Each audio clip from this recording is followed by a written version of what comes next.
Good evening. I wasn't expecting to do another in the series of video blogs, but everyone's been so kind about asking and inquiring about my father and about me, frankly, and my family, that I thought it appropriate to give you guys a quick update.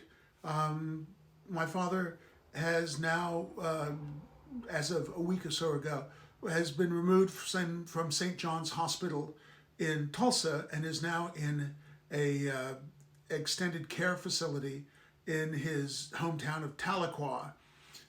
His wife is there with him, as is her daughter. Other members of my family live about 90 miles away, and they will be in to visit almost daily. I have FaceTimed with him a couple of times, and he is present. And of course, happy to hear from all of us. But the prognosis is that he may not be coming out of that home. Um, that he may pass away there.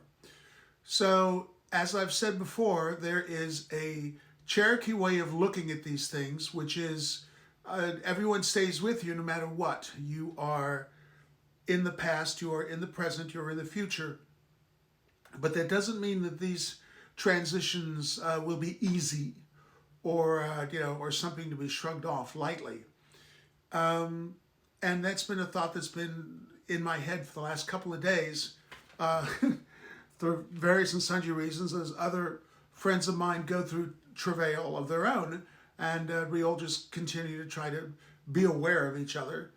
I have had a father for 63 years of my entire life. I have had a dad, and whether we have gotten on well or gotten on badly, at least we have both been aware of our presence, and I am more so aware of my dad's presence now. But that may not get to 64 years. We have to see. But it's an odd thought that I've had a father for 63 years, my entire life. And then there will come a point when I will not have an immediate physical father. And that is a transition that one has to prepare for and understand, and you appreciate the sadness now, and you appreciate the joy that you've had in the past, and the understandings that you've built, and the anger that you've created with each other, and you process that all out because that's part of being human. And whether I like it or not, I am human. So I guess that's the thought I'd like to leave with you, is that now we're sort of just waiting. I try to contact my dad as much as I possibly can because I know it strengthens my day and it certainly brightens his. And we're working through it.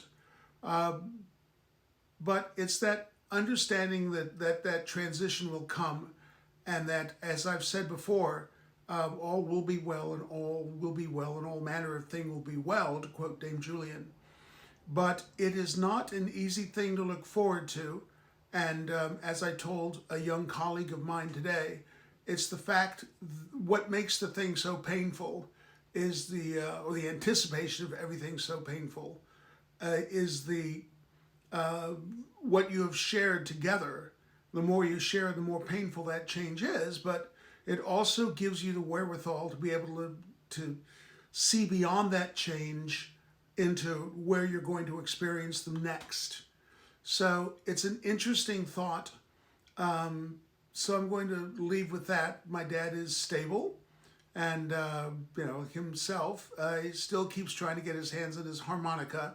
I have warned the people in the facility that you do so at your own risk, and we are looking after him, and importantly enough, looking after each other. So I guess that's the advice that I could give as well. Don't be afraid to look after, and don't be afraid to acknowledge and accept and embrace whatever transitions are coming. So I wish you well, and I will get back with you when I know more of what's going to happen, and if that transition does come, I am very grateful for the chance to be able to express these things out in a way that will not drive me crazy. And so thank you very much. I appreciate your tolerance. All right. Be well.